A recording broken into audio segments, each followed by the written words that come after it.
Kumukuti-kutitap, bumubusi-busilak, liwanag sa dilim.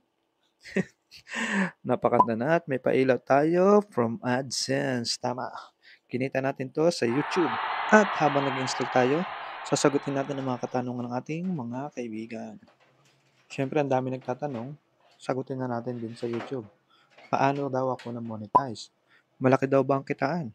Kung pwede daw itong gawing trabaho? Kung ano daw yung magandang content para sa kanila? At kung hindi daw nakakahiya ang ginagawa natin mga vlogging. Ngayon, paano nga daw ako na-monetize? Meron tayong sinusunod sa YouTube. Threshold is 1,000 subscribers at kailangan maka 4,000 watch hours ka. Pero kung mahilig kang mag-upload ng shorts compare sa full video, pwede naman yung 10 million views. Siyempre, na-reach ko yun sa aking pag-upload ng video. So, dito muna tayo sa ginagawa ko. Medyo nagka-problema ako. Yung abang ko, hindi sumasakto sa dadaan ng wire. 6 years ko ng abang yan. Kung iipitin ko naman, ang samang tingnan mo. Nakalutang yung ating track. Kaya sa gilid ko lalagay. Papadaanin ko na lang yung wire sa pinakagilid. Ngayon ituloy natin yung tungkol sa YouTube channel ko. Nag-start to 2013. Naggawa ko ng channel para sana mag-upload ng mga original na kanta ko. Baka sakaling makaipon sa YouTube ng mga kanta. So, hindi ko naman target na sumikat o mamonetize. Balak ko lang sana i-upload. Kasi trying hard tayo eh. Kaso hindi yun nangyari. Hindi ako makapag-record ng maganda sa cellphone. Ang pangit ng mga record. Wala akong equipment to play guitar na malinis, ma-record. Wala akong equipment para sa mic. So, hindi ko natuloy. Then ngayon, 2021, gusto kong gumawa ng mga cabinet dito sa bahay. Naisipan ko na rin i-video doon. Gusto ninyo itong nabili kong truck. Sabi 1 meter. Hindi naman 1 meter. Kulang ng 2 cm. Hindi siya 100 oh. 80 lang siya. Okay, tuloy natin. Ang unang in-upload ko talaga sa channel ito, nagluluto ako. Then konti lang nagbe-views. Then one time, gumawa na ako ng cabinet. Itinuro ko yung pagmamasilya. Yun, nagmasilya ako ng cabinet. Doon na, hindi ko inakala magka-trending. 100,000 views na siya. At doon nagsimula, diretso, ang dami kong naging subscribers, sunod-sunod. Hanggang sa meet ko yung 4,000 watch hours. At yun na nga, na-monetize ako. Ganun lang simpleng istorya. Gusto ko pa nga uling gumawa ng bagong pagmamasilya sa wall sana gusto ko magturo. Wala naman akong time. Kaya binivideo ko na lang yung mga ginagawa ko. Kaya nito, upload. Kailangan regular nag-upload. Sunod na tanong sa akin, tinatanong nila kung malaki daw yung kita dito. Depende yan. Ako hindi. Inuunahan ko na kayo hindi. Kasi small YouTuber lang tayo. Yung malalaking kita dito, kadalasan yan yung mga sikat na vlogger, yung mga silver button yan, malaki na yan. Kasi may mga hindi naman artista pero kilala sa vlogging kahit daily life lang, nagre-resign sa trabaho. Kaya yung sunod na tanong, kung pwede itong gawing trabaho, depende pa rin. Sa katulad ko, hindi. Parang libangan ko na lang na mag-video ng aking mga ginagawa at i-upload sa YouTube. At hindi ko rin naman inaasahan na mamomonetize ako. Hindi ko in-expect yan kasi nag-upload ako September. Tapos, September 2021, na-reach ko yung 1,000 subscribers. May pa. May 6, 2022. Oh, pero tagal din, no? Doon pa lang ako na-monetize. Oh, mali. Nag-upload ako September 2022. Na-monetize ako is May 2023. Kaka-monetize ko lang actually. Maliit lang ang kitaan. Barya-barya. Tapos, kung hindi ka mag-upload, wala mangyayari. Sunod na madalas tanong sa akin, kung magbablog sila ano daw yung magandang content. Depende na yun sa'yo. Kung ano yung mga libangan mo. Ako ganito yung libangan ko eh. Kung ano nang ginagawa ko sa bahay. Yung guys, na-install ko na yung ang tawag dun, spotlight. Ngayon nag-install ako dito sa dining. Yun, napakabigat nitong install ko. So, ang aking kisame is Hardiplex lang, wala akong pagkakapitan. Kaya gagamit ako ng screw na magsasara sa loob ng kisame. Medyo kung wala akong pagkakapitan na metal dun, babagsak yan, mabigat eh. Siguro may 4 na kilo yan. Kaya gagamit ako ng ganitong klaseng plastic. So bubuka yan pagka nilagay na natin sa loob. Ito. Yan. Nagbe-break tayo ha, hindi tayo full magdi-discuss nung tungkol sa vlogging ko. Yan, pag pinasok yan, ang galing oh, sakto-sakto sa butas. Pag in-screw yan, mahahatak ng screw itong nasa loob, bubuka yan. Yan. Nakalimutan ko yung tawag dito, in-order ko to sa Lazada. Parang mga airplane chuchu ang tawag, parang backpack ng eroplano pag hinila. Makikita nyo yan sa Lazada. Hanapin nyo lang. Doon ko yan in-order. Yun, tuloy natin. Kung ano yung magandang content, depende eh. May mga kumikita ng malaki, napapanood ng iba sa vlogging, yung mga daily life lang, pagkising sa umaga, anong ginawa buong araw, saan nagpunta, anong kinain, ganun lang. Maraming kumikita dyan. Meron dyan mga silver at golden button na ganun lang naman ang mga content nila. Pero, syempre, mga marites, maraming nanonood niyan. Kasi hindi naman sila artista, mga nakatira lang minsan sa ibang bansa. Merong mga dito lang din sa Pilipinas, daily life. Depende. Merong nagko-content ng tungkol sa anak, ng mga pinapakan sa anak. Meron sa pet, meron sa art. Hindi ko natutukan ng art kasi wala akong masyadong oras. Although, kami mag-asawa, pareho kaming artist, visual artist, nagpe-paint kami. Yung mga painting na naka-display sa bahay, mga gawa namin yan. Meron tungkol sa music. Kung magaling ka, ako hindi magaling sa music, kaya hindi ko ginagawa. Ang libangan ko ngayon, magkutkot dito sa bahay kung ano-anong ginagawang mga DIY. Kaya, iyan ang in-upload ko. At hindi ko in-expect, pag nagturo pala ako ng pagmamasilya, magkiklik marami pa lang, magsa-subscribe, maraming manonood, marami ding nagko-comment ng bad comment. Diyan kayo maging ready. Sa atin, huwag natin pansinin yung mga tatawanan tayo kasi mas magaling sila. Pasalamat kayo sa mga ganyan kasi pinapanood nila ang content nyo. Ibig sabihin, nadagdagan ang watch hours nyo, nadagdagan ang nanood ng ads, nadadagdagan sila. Mag-comment sila ng pangit. Pag nag-comment sila ng pangit sa dulo ng video mo, ibig sabihin pinapos nila yung video, kaya pasalamat ka pa rin. Ngayon, kung hindi daw nakakahiya, itong pagbibideo, paggantong vlog, syempre nakakahiya, depende sa'yo kung anong personality mo. Ako, nahiya ako dito. Kaya minsan, hindi ako nakikita sa vlog. Kung ano lang ginagawa ko, yun lang nakikita. Tapos marinig mo lang nagdadab ako.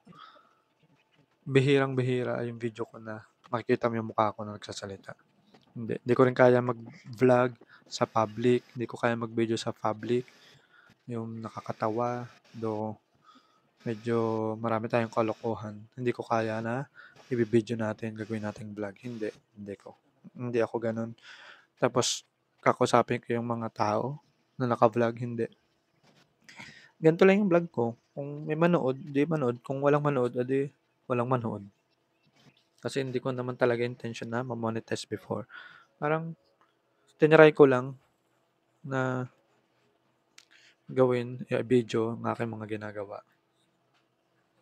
Yan isasabit ko na bigat nito. Ayan, huwag kayong mag-expect pag nag-vlog kayo. Huwag kayong mag-expect agad na ma-monetize. Huwag kayong magmamadali. Pero yung iba, nagmamadali. Meron silang mga technique dyan. Sa Facebook group, siyempre may mga ganyan. Huwag nyo subukan. Kasi, unang-una, madidetect ni YouTube yan na spam. Halimbawa, Sumali kayo sa mga group na ang tawag nila yakap-yakap yata yun sa Facebook. Sa YouTube, hindi ko alam kung anong tawag. Basta magsu-subscribe to each other. Tapos, halimbawa, yung mag-subscribe sa'yo, 10 biglaan ngayong araw o kaya 10, 20. Asahan mo kinabukasan wala na sila. Kasi, nadidetect yan ni YouTube. Kahit mag-comment sila, mag-subscribe sa'yo, baliwala, madidetect yan ni YouTube, kinabukasan tatanggalin din nila as your subscriber. Kaya, huwag nyo na subukan. Meron din mga nag-aalok sa Facebook, alam nyo na, pera-pera. Pero hindi ko ginawa yun. Yung mga subscribers natin dito, tsaka yung watch hours natin, lahat yun raw. Kumbaga, dahil lang dun sa in-upload kong pagmamasilya. Tapos nag-upload, sinundan ko pa yun ng ano ha, ng ibang video tungkol sa Inco, yung mga ganun, yung mga review ng equipment. Oh. Yun, ang dami nanonood nun. Tapos yung pag-sticker ko ng tricycle, yung pagbabarnish ko, maraming nanood, hindi ko rin inaasahan.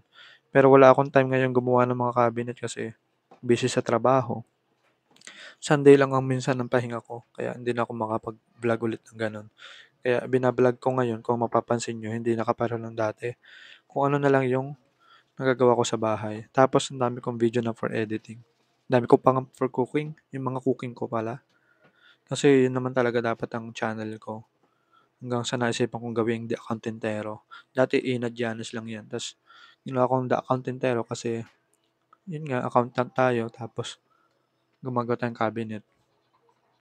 Hanggang sa naging busy sa work, madaling araw, gising, hapon, inaabot ng gabi sa trabaho. Hindi na makagawa ng cabinet. Dati kasi gabi ako magtatrabaho, out ako ng mga tanghali, gawa cabinet. Ngayon hindi. Ganito na lang. Kaya kung kayo mag-vlog din kayo, gawin nyo kung saan kayo masaya. Huwag nyong isipin na ma-monetize. Huwag nyong isipin yun. Ang isipin nyo, nag-enjoy ka sa ginagawa mo, mahilig ka mag-video, i-upload mo. Katulad, mahilig ako mag-video, ina-upload ko lang. Kung ano yung hilig mo. Kung sports, exercise, anything, food, family matters, mga journey mo sa buhay, yung mga sacrifice, pwede yan. Bible o ano, kahit ano. Kung ano yung passion mo, yun yung gawin mo. Huwag mong gagayahin yung ibang vlog. Gusto mo lang ma-monetize, gagaya ka ng ibang vlog. Huwag ka rin magnanakaw ng video, masama yun. Yun ang ginagawa ng karamihan. Kukuha sila ng isang full video sa YouTube, i-edit nila yan, idadub, tapos lalagyan ng background music, i-re-upload. Meron ding nagre-re-upload ng video na kinukuha lang mismo yung video, i-re-upload. Meron akong mga nakikita sa YouTube na ganyan. Lalo na pag mga showbiz. Meron din yung mga daily life, nire-upload ng hindi naman kaano-ano ng vlogger. Tapos namamonetize sila, kumikita sila. Huwag ganoon. Masama yun. I-upload natin yung ating sariling video. Kagaya nito, kahit walang kakwenta-kwenta yung ginagawa, na-upload. Kung may manood, adi saya natin. Kung wala, ay ganun talaga. Yan guys, naikabit ko na. Tinulungan ako ng asawa kasi ang bigat talaga. Tapos, sinukat ko pa yan, minemetro-metro ko yung haba ng bagsak. Kailangan pantay na pantay yan. Alam nyo naman tayo, perfectionist. Kahit yung spotlight, sinukat-sukat ko yun. Ayaw ko ng tabingi. Ganito ako mag-install sa bahay. Kahit yung mga painting, pag nagsasabit ako niyan, pantay na pantay ang butas niyan. Accountant tayo, pero gumagawa tayo ng ganyan. Kaya tayo, di accountantero. Kaya kayo, mag-subscribe kayo. Baka may matutunan pa kayo sa akin. Ito guys, galing sa pin light to. Yung pin light, papatayin ko ngayon. Yan, hindi ko madukot yung wire. Hindi kasi yung kamay ko. Makit yung asawa ko. At siya ang dumukot ng wire sa loob. Siyempre, pinatay natin ang fuse. Yung ilaw, kaya maliwanag yan. Power bank lang gamit ko. Guys, marami tayong hack dito sa bahay. Pag walang kuryente, kaya kong gumamit ng wifi. Kaya kong magtrabaho kahit walang kuryente. Siyempre, work from home tayo. Kailangan maraming backup. Hindi lang natin na-share sa Facebook yan. Pero marami tayong ginagawa. Kahit walang ilaw yan maghapon, hanggang gabi. Kaya kong magtrabaho maghapon. Hindi malolobat ang laptop. Hindi mawawala ang internet. Gano'n tayo. Work from home, 3 years na nga pala. Simula nag-pandemic. Ito ang kagandahan ng work from home. May time sa pamilya, may time sa mga gantong kaututan. Ayan guys. Hindi na ako nagpapagawa sa iba. Ako na lang lahat ang gumagawa dito sa bahay. At video. Pagka hindi nakakahiya, video. Pag medyo nakakahiya namang i-upload, wag na lang. Sa ganito lang din ako natuto yung mga pagwa-wiring, pag electrician. DIY. Pag-aaralan mo muna. Huwag kang basta gagawa. Siyempre gumawa ako ng mga outlet dito. Hindi ko basta ako gumawa ng outlet. Siyempre pinag-aaralan yan. Babasa ka. Tingin ka din sa YouTube ng ibang vlogger. Review. Kasi especially pag ganito mga wiring, huwag basta-basta. Dapat may knowledge ka din. Although pinag-aralan namin to nung high school. Tagal na panahon na yun. Importante lang dito, huwag kang magkakamali sa positive at saka sa ground. Yung live at ground, kaiba yan. Ayan, okay na. Kinabit natin. So, syempre, kailangan lagyan natin ng electric tape yan. Tapos ipapasok ulit yan sa pin light para matago. Problema ko ngayon, yung pin light na to, mabubutas na siya, butas siya. Buti na lang wala pang pintura yung ating kisame. Ito, matagal ng ating bahay. Ang hirap din eh. Pagka dati kang nagpipintura ng mga bahay, gumagawa ng bahay. Parang gusto mo ikaw na lang gumawa lahat sa bahay. Ang liwanag ng aming kusina ngayon. Bale, ito ay dining. Dati nandito yung aking lababo. So, nilipat ko siya sa labas. Nagpagawa ako doon ng dirty kitchen. Ayan ang liwanag ng airgun. Oh. Yan. Tatay ang airgun nyo. Kitang-kita dyan. Alright. Matagal ko nang gusto mag-install ng ilaw dito. Ginawa ang bahay 2017. January 2017, nag-resign ako sa trabaho niyan. Tumulong ako dito sa bahay sa paggagawa nito. Siyempre, katulong ng tatay, hands-on ng tatay dito eh. Then, yan, nailawan ngayon, 2023. Tagal, no? Ganyan talaga, hindi natin kayang biglain. So, salamat. Don't forget to subscribe. Bye-bye. Rock and roll.